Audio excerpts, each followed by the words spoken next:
Okay, we'll make a start. Well, thank you everyone, and welcome to our final release of 2024.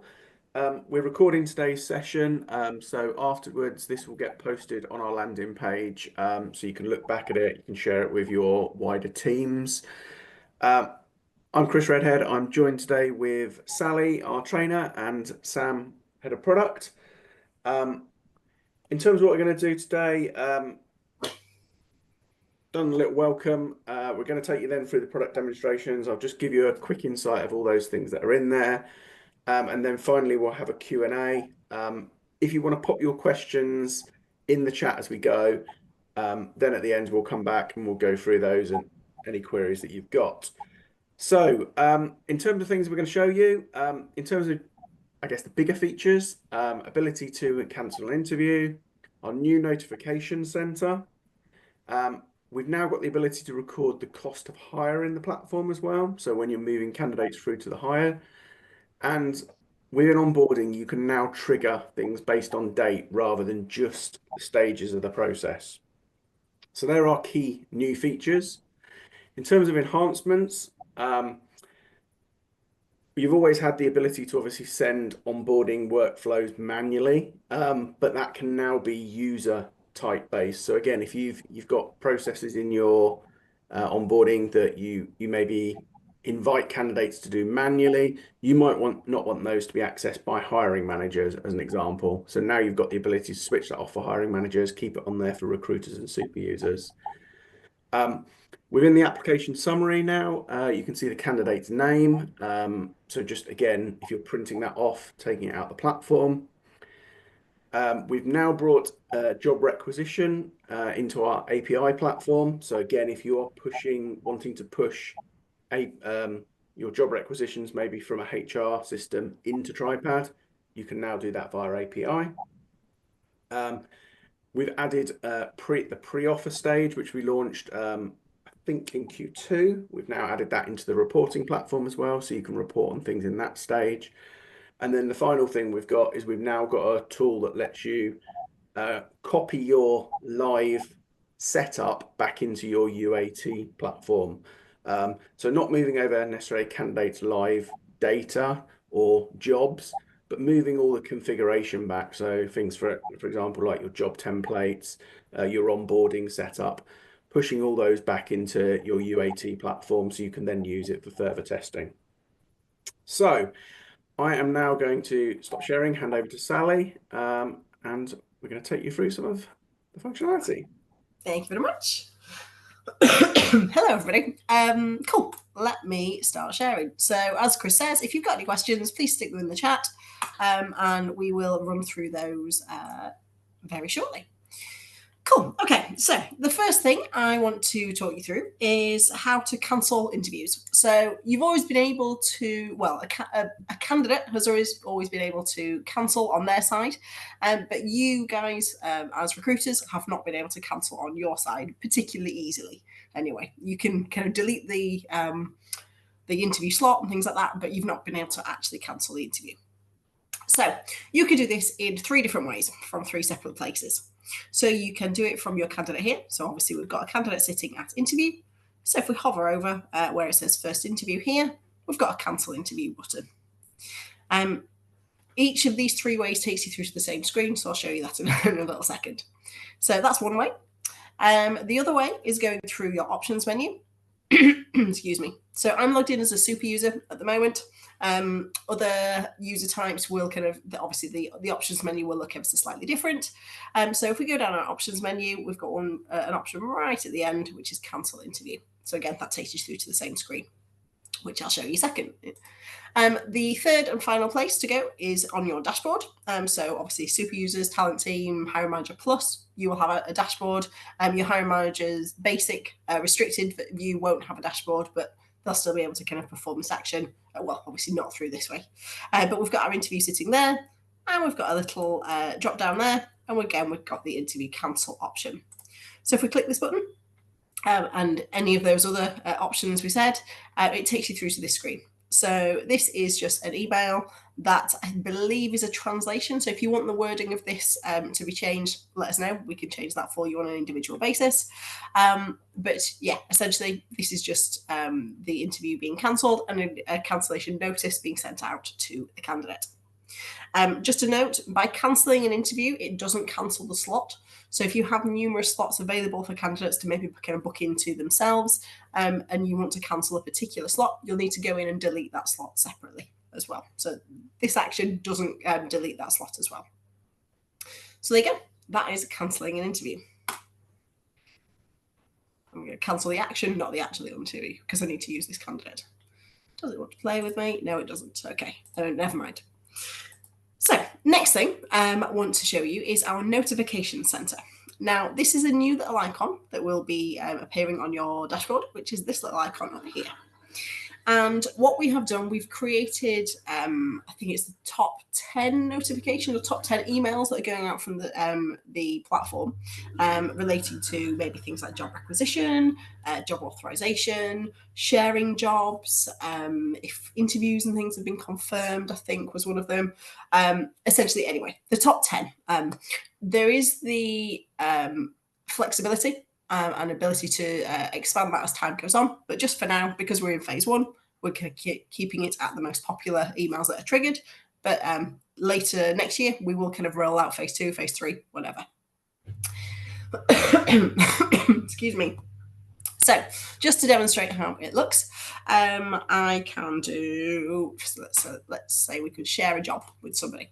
So we're going to go into the role. We're going to go to our shared option. I'm just going to search for myself. And I'm just going to share that. There we go. So again, as you obviously will know, it's just sharing visibility of the job with an additional colleague. So if I go into my hiring manager user type, I'm just going to refresh that screen. We can see our little notification is showing us 2 notifications that are coming up there. So we can see job recruitment administrator has been shared with you, and you can view this job here. Now, the word here is a link. So if I clicked on that, it would take me through to the job that has been shared with me. If we go back into our notifications, you can see things like approval requests and things maybe have updates. So if somebody's obviously submitted a job requisition, they can go in, they can see kind of what's going on. And again, the word link has more details. So if you go in there, if it wants to play, there we go. We can see all the details and it's all been approved and by who and by when. By when? When. So you've got your notifications. As I said, it'll be the top 10 that'll be available there. And you can see you've got different tabs here. So you can see your unread notifications, obviously those ones that kind of I've just mentioned. And you can mark things as read, mark them as unread once if you kind of click on them accidentally, just to kind of say, yeah, fine, we don't need that notification to kind of stay there. You can also add reminders against a notification. So if you wanted to, you could snooze it for an hour, 4 hours, maybe comes back again tomorrow, maybe kind of a week's time. There will also, when we roll this out to you live, there'll also be a custom reminder as well. So you might want to remind yourself tomorrow at 3 o'clock, for example. So you'll be able to add in date and time and things like that as well. So if I snooze that one, it takes it out of the unread little section and it takes us into the reminders. So it's just going to pop up again with that little red circle for me at whenever it is. I can't remember what button I selected. Something else you can also do is you can archive or essentially delete those notifications. So once you have read it and you're fine with it, you can archive it. Just going to move it over to your archive section. And we can see we've just got a little notification here that messages that have been archived for more than 30 days will be deleted automatically. So it just allows you to not have a whole host of notifications sitting waiting for you when you've read them, when you've dealt with them. They're just going to kind of be deleted automatically for you. So there you go. So that is your notification center. So it works across all user types.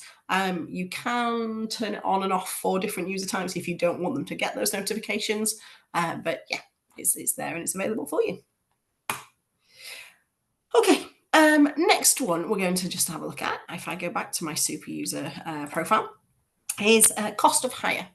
So this is now allowing you to manually input into the system how much a specific person has cost you. So maybe about agency fees or anything like that. You can record it in the ATS, and then that data can be pulled out in Insights. Okay, so we can go ahead and hire this person. So I'm just going to go down to hire here. And we can see we've now got a cost to hire field. So we could put in, I don't know, maybe £150, for example. And we're going to just, I'm also just going to choose the start date for this candidate as well, because that will show us something else in a little second. So we've got this start date on there.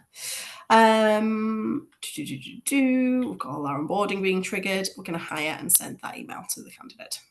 Ta-da! I love the confetti that we've got on there. But we can see that our candidate has now been moved to hired. Okay. What we can also see, though, is how much it's cost to hire them. So we've manually input that amount. And if we've got any other candidates that have also cost money to hire, it's also showing that amount there as well against that particular person. If I go back a page onto the jobs page, you'll also be able to see how much you've spent on that particular role. So we've got our total amount here, and hovering over that amount shows you the individual candidates and how much it's cost to hire those individual people. So there you go. So that can also be pulled out in Insights. So there isn't a cost of hire particular report, but there are columns that can be included in different different reports. There we go. That's the word I want. So if I look at the process column, for example, I'll go to the hires report just as an example.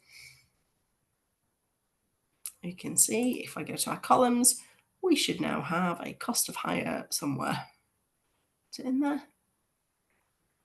No, maybe it's not this one. Give me a clue, Sam. Where is it? Is it? Oh, it's in the custom reporting, isn't it? Custom reporting, yeah. You probably don't want to delve into that today on this. But no, sorry. Yes, it's a column that can be added into custom reporting. Sorry, ignore what I'm saying about your standard reports. So that information can be pulled out if you need to. Okay. Final kind of big ticket item, I suppose, is the onboarding triggered by date. Now, this relies on the start date being determined for a candidate and them being moved through to hired.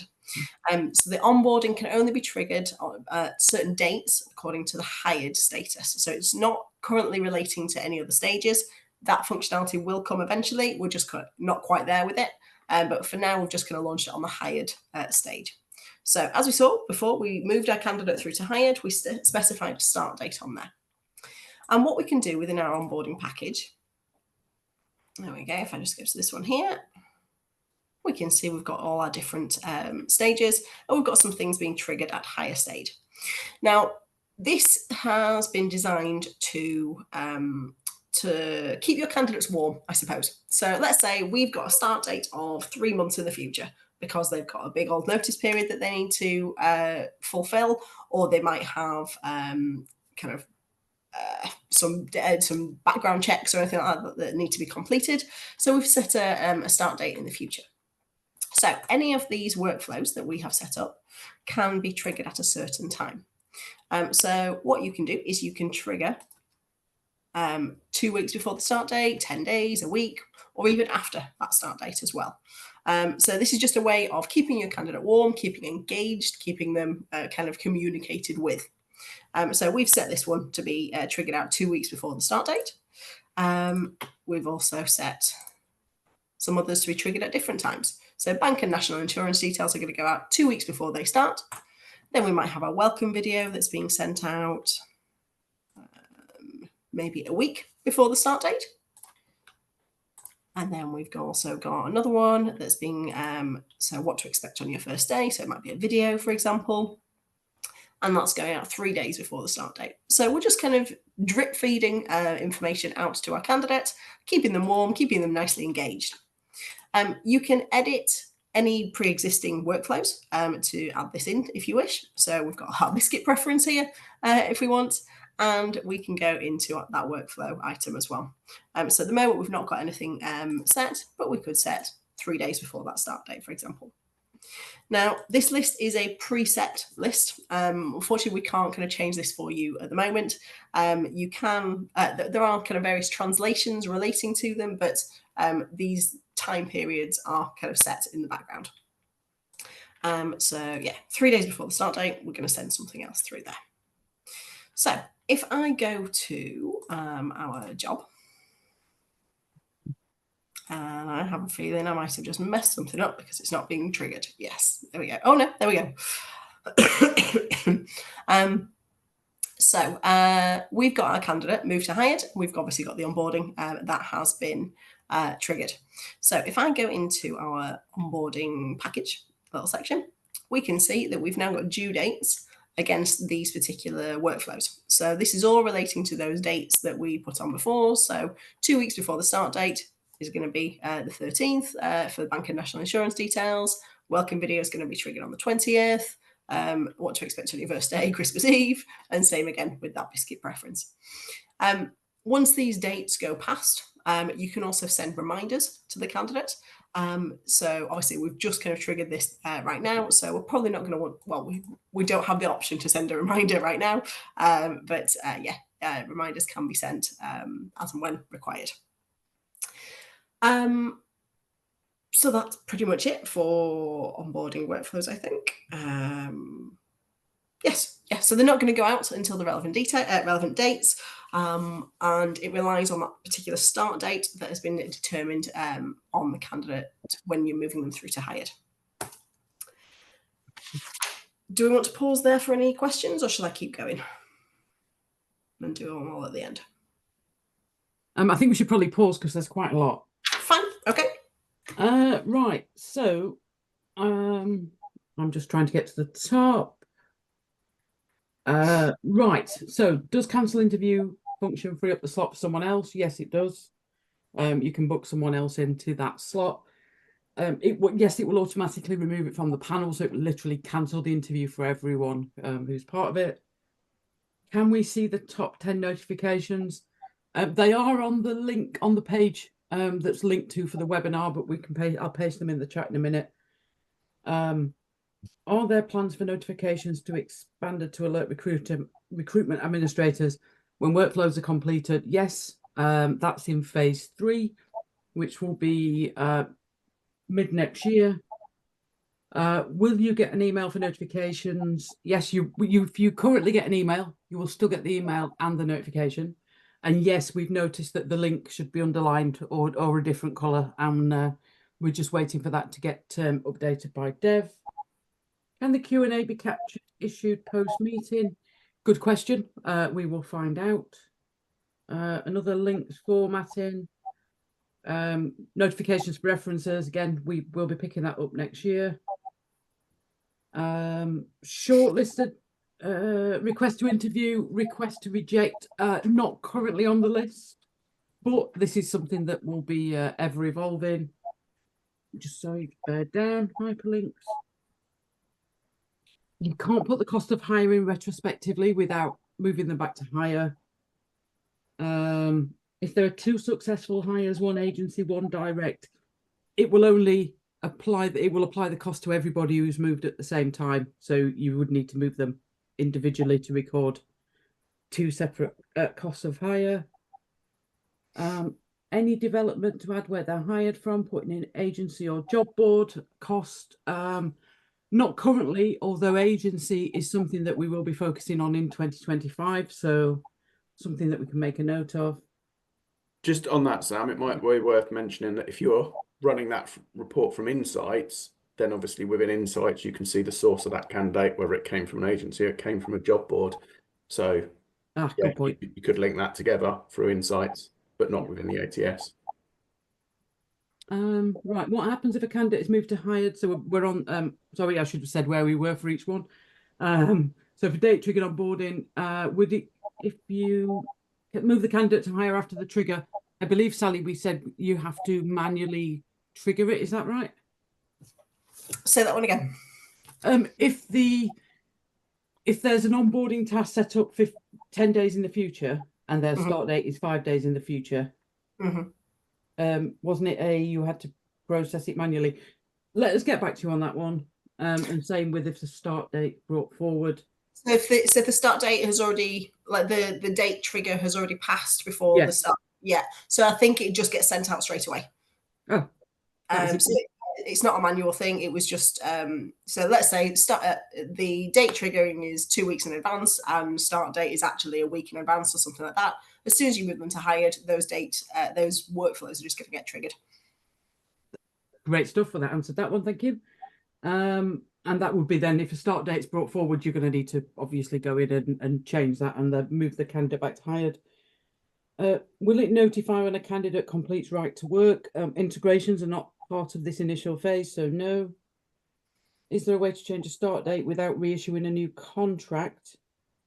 Will a notice go out that acts as an addendum to a contract rather than a contract? If it's part of the contract, then no.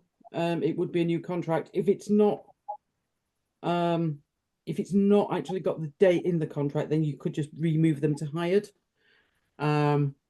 So I think that we'd need to look at that one on a sort of how are you doing things kind of basis, not just an easy question. Can alert be set up when references are returned? Not yet. Right. I think we're caught up for now. Have I missed any, Chris? No. Great. That's the one. Cool. Okay. Okay. So next thing to tell you about is when you have manual onboarding actions. At the moment, they can be triggered by anybody. So it has been requested that can be kind of user type driven. So if, for example, I went into this candidate, and I'll come back to this one in a second. We're going to confirm an interview, for example. I've got a manual reference check that I could turn on there. However, if I go into my hiring manager role, I'm just going to refresh that. I can't remember if I had them. Yeah, there we go. Same candidate. If I try and confirm interview, we've turned it off so that a hiring manager is not going to be able to trigger onboarding actions if you don't want them to. So we know that hiring managers can trigger things accidentally, or they just go, oh, what's that? Yeah, go on then. Fine, we'll turn that one on. But yeah, so we've controlled it so that if we went for a first interview, there's nothing that can be triggered accidentally if needs be. So that's all by user type, so you can control that in the background. Something else we have, let's have a look. We've got, yes, the name to appear on the new tab when an application summary is received. So if I just go into candidates, so I've got Ethan George here. We've got our little dots that indicate how many steps the candidate has gone through as part of their application. We're pretending these are kind of further in, like long listing, short listing, whatever it is. If we click the view button now, and a new tab opens up with that application summary for the candidate. Now, what used to happen was it just showed application summary at the top of this tab. We've now put the candidate's name in there. So if you are reviewing several candidates at the same time, you can have individually named tabs at the top, which should hopefully make things a little bit easier. Something it also does is if you open up the candidate's profile, I can't remember whether this did it before or not, you've got the name again at the top of the profile if needs be. Something that somebody asked us about is, does this apply to anonymous applications as well? And it does. So we've got candidate 510 here.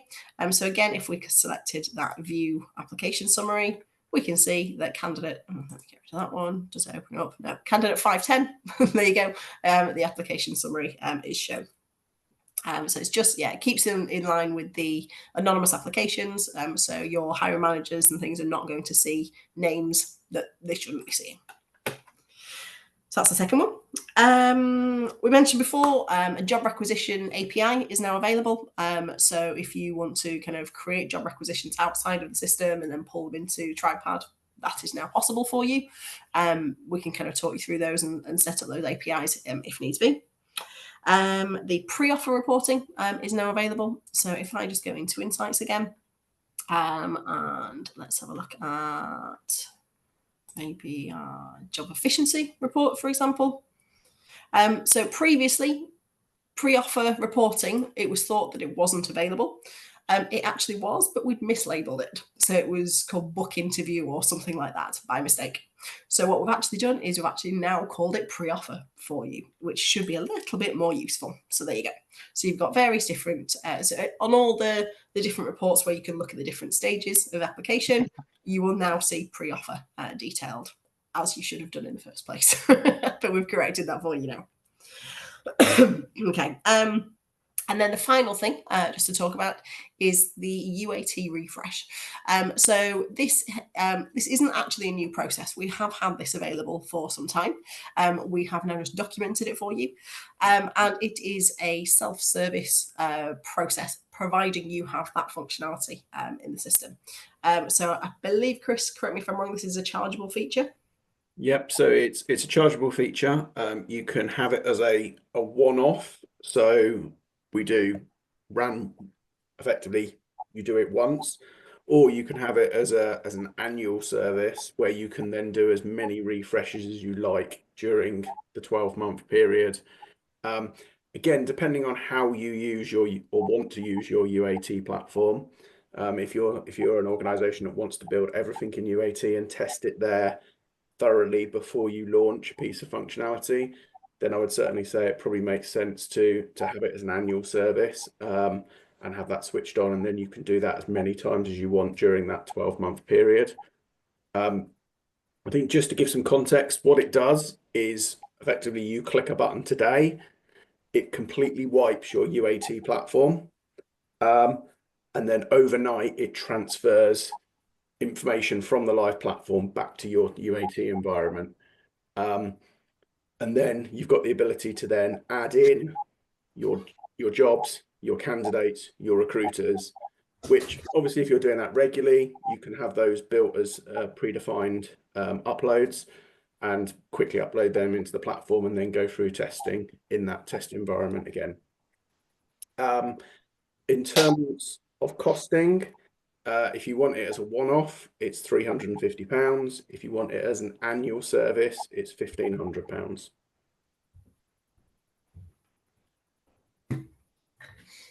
And I guess if you want more technical detail about what is transferred back, speak to your account manager. We can share that information with you.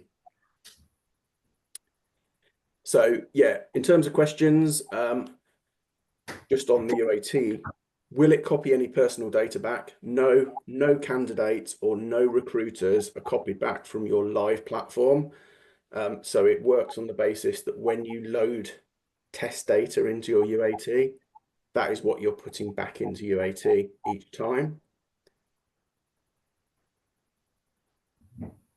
And the information is only available from UAT, from the live platform back to UAT. You can't push from UAT through to live.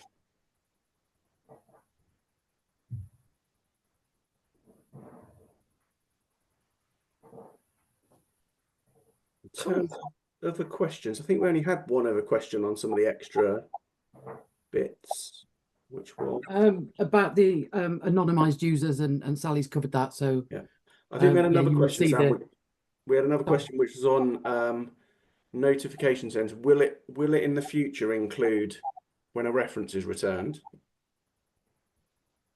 Yes, I've said that. That's a later phase. A later phase. Yeah. Yeah, it's linked to all onboarding, so there'll be onboarding notifications in there, so that it's linked to that sort of phase of the work. Okay. I think we've answered all the questions. Oh, sorry, the top 10 notifications. Bear with me. Yes. Actually, it's not 10. It's 7 initially, and I'm just trying to find the release page, and I will get that for you. 1, 2, 3, 4, 8 even. Right, I'll just post these in the chat 1 second. And then we've had another question, which is there a plan to introduce manual workflows by job role? At present, it only works when changing buckets. I'm not sure what that means. There is an option in the in the cog menu to say invite to onboarding, and that lets you manually trigger onboarding workflows at any point in time. So you don't have to be moving between buckets to trigger. Nope, doesn't want to show me. There we go. There we go. Invite to onboarding, yeah. So you can trigger on whatever you want to do. Yeah, it's those manual. I can't speak today. Those manual workflows. So yes, they are linked to the user type. So if you want to turn it off for hiring managers, for example, so they don't see those manual invites, absolutely, you can turn that off.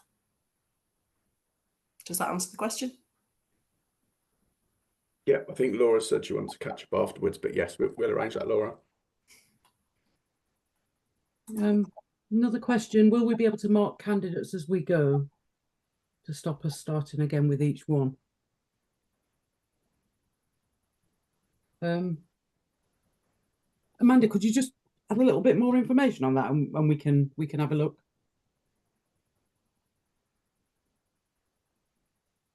Oh, one I can answer.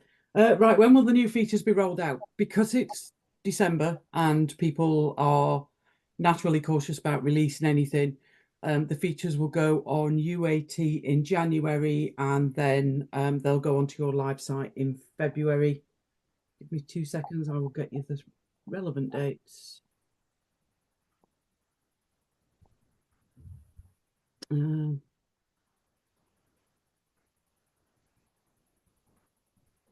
With me, I think it's like the 3rd week in January, and then a couple of weeks after.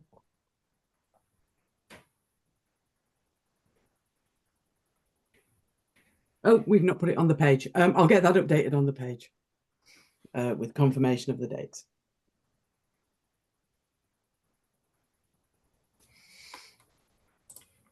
Cool. Oh, I think we got a question then.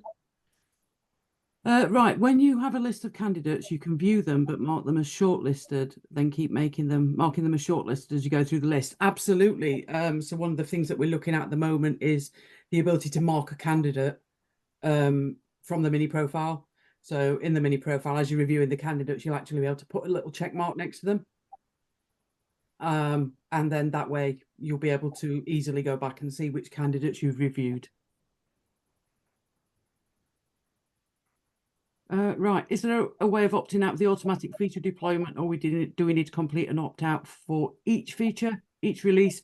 It's each feature, each release, because there may be some things that people want and some don't. The first of the features that we will be turning on for everyone will be happening in this quarter, and that's the cookie policy. So that will be going out, and that was in the email newsletter that went out as part of this. Are we able to add preset reminders to specific job templates, or do we need to set these up for each advert as we're posting them?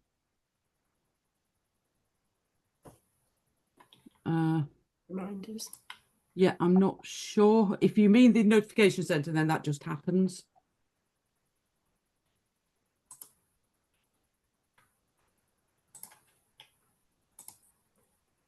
It's not showing me anything. Hold on. And Amanda, I'm hoping in the Q1 release, but I've just not had full confirmation of that yet for the ability to mark a candidate.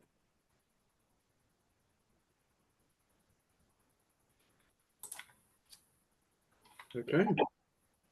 Well, thank you, everyone. If there's no more questions, as mentioned, this has been recorded, so we'll do some slight edits, and then we will upload the whole video to the landing page, so you can come back and review any of the answers.